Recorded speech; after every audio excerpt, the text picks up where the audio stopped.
In this video, I'm going to show you how to create an account in AppSheet. If you find this video helpful, please consider to like this video and subscribe to my channel.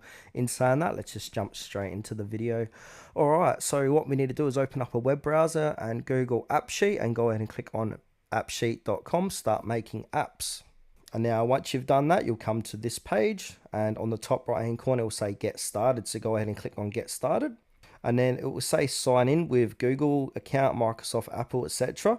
But this is basically going to create your account as well. So for example, if I choose my Google account, I'm going to choose Tutorial Wiz. This is going to go ahead and create my account and sign me in at the same time. So I'm going to click allow here.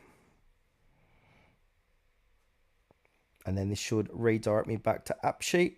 This pop-up will appear, so go ahead and fill all this stuff out. So what team do you work on? What processes can we help simplify? Which best describes you? Just go ahead and click submit. Then once you've done that, you'll be taken to this interface and you can see I have created my account and signed in at the same time.